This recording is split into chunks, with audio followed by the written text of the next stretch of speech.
Regular routine was that Shannon, then they would. Why was that relevant? Shannon Sharpe says he's temporarily stepping away from ESPN in the wake of a $50 million lawsuit accusing him of rape. A woman filed suit against Sharpe on Sunday, accusing him of raping her twice. The whispers began quietly, like the first uncertain raindrops of a storm, but within days, they turned into a torrential downpour of rumors. Shannon Sharpe, the Hall of Famer turned media mogul, had vanished, or so it seemed. The timing of this so-called disappearance couldn't have been more suspicious, coming just as the walls around his carefully curated public persona were starting to crack. It wasn't just a scandal, it was the kind of unraveling that makes headlines for months, the kind of story that burrows into the public consciousness and refuses to let go. And while some called it a calculated retreat, others whispered darker theories. Was he running, hiding, or simply gearing up for the fight of his life? 10 million in a day. Yes, it is. And counting, still going up. 10 million. The speculation about Sharpe's sudden absence was fueled by a growing wave of accusations, each more shocking than the last. At the center of it all was Gabriela Zuniga, an OnlyFans model who had filed a lawsuit that read less like a legal document and more like a tabloid expose. The claims were explosive: emotional manipulation, non-consensual recordings, threats of violence, and then, the kicker, allegations that painted Sharpe as a man whose private indulgences strayed far beyond the boundaries of what most would consider acceptable. It was the kind of lawsuit that doesn't just tarnish your reputation, it obliterates it. On Easter Sunday, a lawsuit was filed in state court in Nevada against Hall of Fame tight end Shannon Sharpe because he has become such a massive media star, especially in the past few years. The lawsuit is going to attract. But what really set tongues wagging was the age gap between Sharpe and Zuniga. He was 54 when they allegedly met. She was just 19. Critics didn't hesitate to brand it as predatory, pointing out that Zuniga was younger than Sharpe's own children. The power dynamics were impossible to ignore, and they added a layer of moral outrage to a story already drowning in controversy. This wasn't just about one man's private life spilling into the public domain. It was about the uncomfortable questions it raised. What kind of man, people asked, pursues someone barely out of their teens while holding the stature and influence of a public figure? And more importantly, what happens when that dynamic goes sour?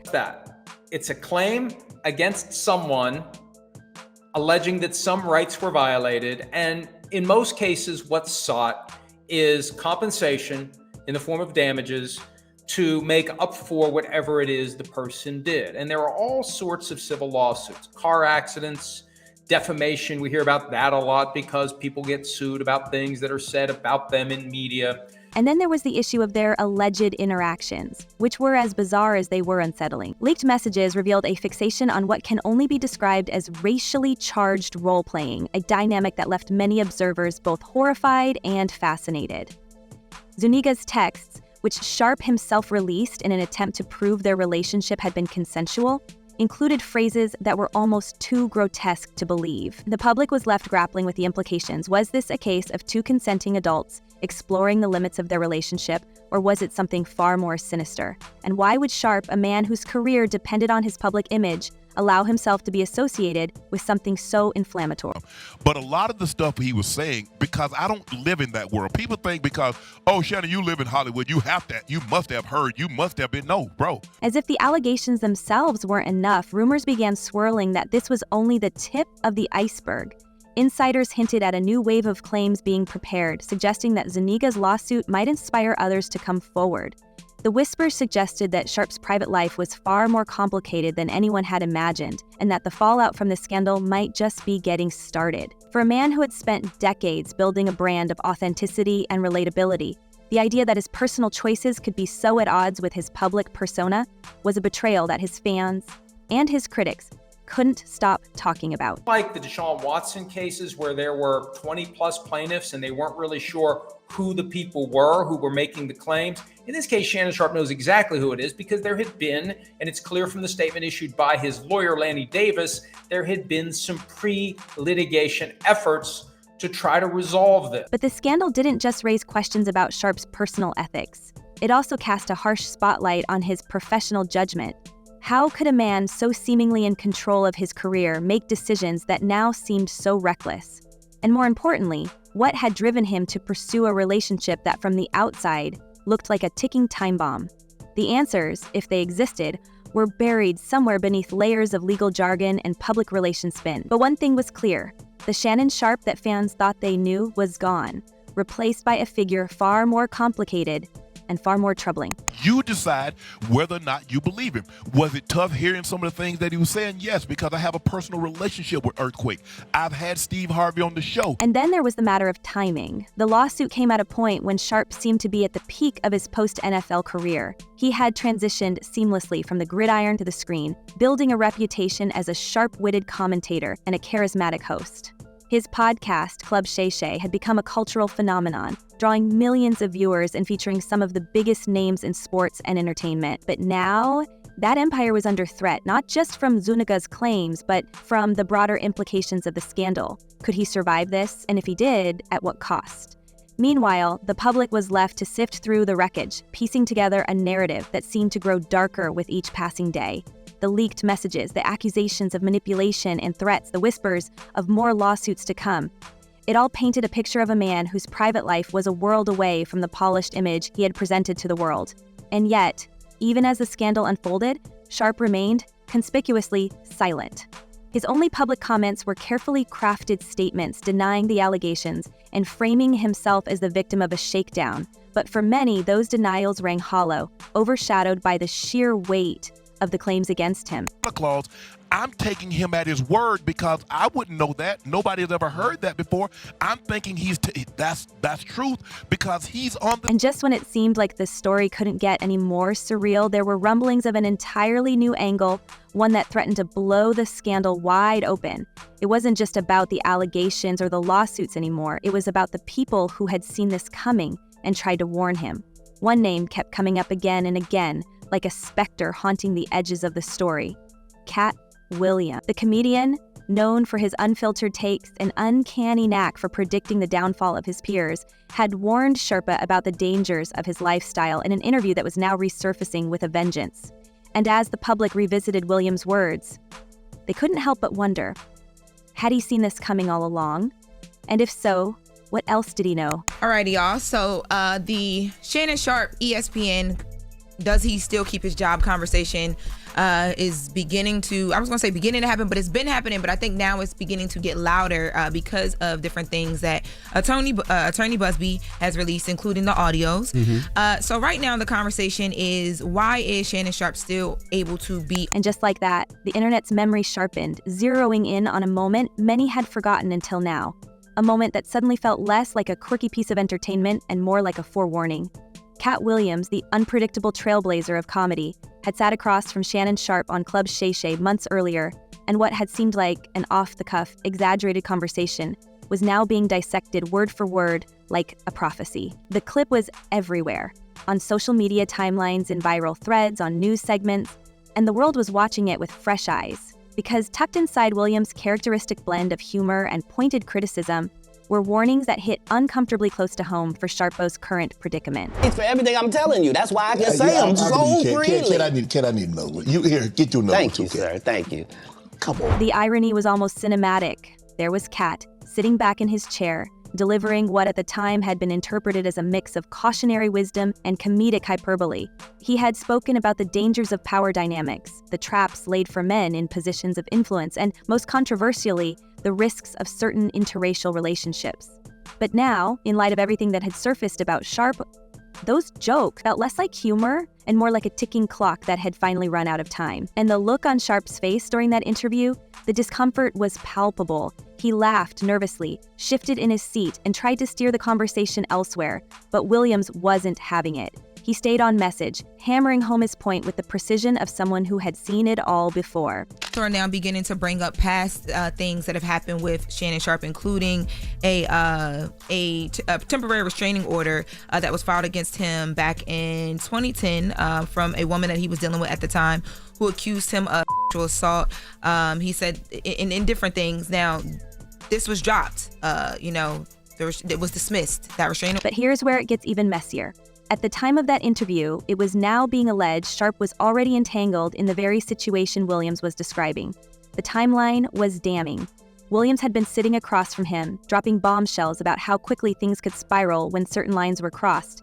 And the whole time, Sharpe had been sitting there knowing that his own house of cards was already wobbling. Did he think he could ride out the storm? Did he assume his public persona was bulletproof?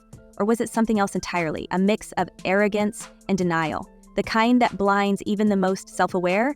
And I don't want to get too far into it, but anyway, it was the person told a lie. The public wasn't buying Sharpe's attempts to frame himself as the victim now, especially not after Williams' words had resurfaced. In fact, the backlash was intensifying. People weren't just pointing fingers. They were dissecting every move Sharpe had made in the past year, every comment he'd uttered on television, every social media post he'd shared. And then came the receipts. Oh, the receipts. That cringeworthy Instagram Live incident, the leaked messages, the audio clips, it was all being dragged back into the spotlight, and every piece of it seemed to confirm what Williams had hinted at, that Sharpe had been playing a dangerous game for far longer than anyone realized. They want everything to happen immediately. Absolutely. Like, it's only It's Thursday. instant. They want everything to instantly happen. It doesn't work like that. The righteous people on Reddit, baby, they are dissecting and divulging right now. But here's the kicker, and the part that had everyone talking. While Sharpe was scrambling to defend himself, Williams was sitting pretty. The comedian, who had spent years being dismissed as erratic or controversial, was now being hailed as a truth teller. His stock was rising, his old interviews were being replayed with newfound respect, and suddenly, everyone wanted to hear what he had to say next. It was a complete role reversal. Sharpe, the former athlete turned polished media star, was now the one under fire, while Williams, the perennial outsider, was being celebrated as the guy who saw it all coming. But people different now. Yeah. And people try to make more out of situations than what it is. Katt Williams wasn't just basking in the glow of vindication. He was leaning into it unapologetically. In interviews and social media posts, he began to double down on his image as the man who sees through the smoke and mirrors of fame. There was something magnetic about his delivery, the way he spoke with a mix of biting humor and eerie clarity. This wasn't a man stumbling upon the truth by accident. This was someone who had lived in the underbelly of Hollywood, had seen the machine churn people up and spit them out, and had somehow made it out intact. When you've been in the lion's den long enough, he quipped in one now viral clip, you start recognizing who's wearing the fake fur. And that, it seemed, was exactly what had happened with Sharpe. Williams had picked up on something most people missed, or maybe ignored, and now it was impossible to unsee. But Williams's truth-telling wasn't just limited to the Sharpe saga. For years, he had been dropping breadcrumbs about the darker side of celebrity culture, warning anyone who would listen about the traps that came with power and influence. From shady business deals to manipulative relationships, he had a knack for calling out patterns that others were too afraid or too complicit to acknowledge. First, and while many had dismissed his warnings as the ramblings of a man trying to stay relevant, this latest scandal had people reevaluating everything he'd said. The public was going back through his old interviews, piecing together a narrative that now seems startlingly prescient. Williams wasn't just a comedian anymore, he was being reframed as a kind of whistleblower, someone who had been trying to pull back the curtain long before the world was ready to look. Because I got Club Shay, Right, and I've right. almost got 3 million subs. Right. And ever since that Katt Williams, a lot of mofos been treating your boy different. What? What made it all the more fascinating was how Williams carried himself through it all. While others might have been tempted to gloat or play the victim, he did neither. Instead, he leaned into his role as the outsider, the man who had never been afraid to call it like he saw it. And perhaps that's why his words carried so much weight now. They weren't coming from someone trying to protect a carefully curated image. Williams had nothing to lose, and that made him dangerous in the best way possible. He wasn't just speaking truth to power, he was daring the system to come for him, knowing full well that he had the receipts to back up every word. In an industry built on facades, Williams was the rare figure who seemed to thrive in the cracks, unpolished but undeniably real. And then there was the money. Oh, the money. Let's not forget that the original Club Shay episode featuring Williams had been a monster hit, racking up millions of views and reportedly earning Sharpe an eye-watering payday. The irony wasn't lost on anyone. Here was a man who had profited handsomely from an interview that now seemed to foreshadow his own downfall. People were calling it poetic justice, a cosmic punchline delivered with devastating precision. But it also raised uncomfortable questions. How much of that interview had been calculated? Did Sharpe know, even then, that he was walking a tightrope? And if so, why had he invited someone like Williams, someone known for his unfiltered honesty, onto his platform in the first place? We're in an interesting game. We are. Hey, 58 million views though. Oh yeah. Almost 58 million views. Yeah. Meanwhile, Williams wasn't done. In the wake of the scandal, he was dropping cryptic hints about a follow-up interview, teasing that there were haymakers he hadn't thrown yet. The internet went wild with speculation. What did he mean? What else did he know? And why was he waiting to reveal it? Some said it was a masterstroke of self-promotion, a way to keep the spotlight on himself while the world waited for the other shoe to drop. Others believed it was something deeper, something more personal, that Williams genuinely felt vindicated and was preparing to double down on everything he'd said before. And let's not forget the elephant in the room, the audio clips. The leaked recordings of Sharpe's alleged conversations with Gabriela Zuniga were being dissected frame by frame, analyzed for every nuance, every inflection, every unspoken implication, and the more people listened, the worse it seemed to get. Because these weren't just casual conversations, they were loaded, dripping with tension and the kind of language that raised more questions than answers. Was it all part of the role-playing Sharpe team had claimed? Or was there something darker lurking beneath the surface? The public was divided, but one thing was clear. The tapes weren't doing Sharpe any favors. And that the was about handcuffs, choking, putting on dog collars. Do you get those at Petco? And then, as if the story couldn't get any more convoluted, there were whispers of more figures connected to the scandal. Names were being floated, names of people who might have seen or heard things, who might have their own stories to tell. The rumor mill was in overdrive, and every new piece of gossip only added fuel to the fire.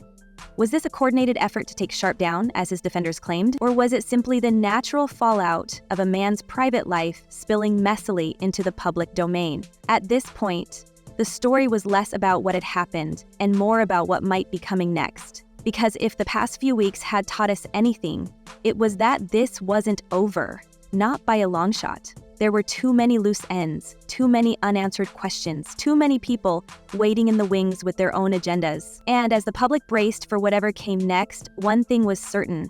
Shannon Sharpe's carefully constructed world had been shattered, and the fallout was only just beginning. His attorney offered that up publicly. To me, her turning it down shows that it's not a money grab. No, it shows that it's a bigger shakedown. So what do you think?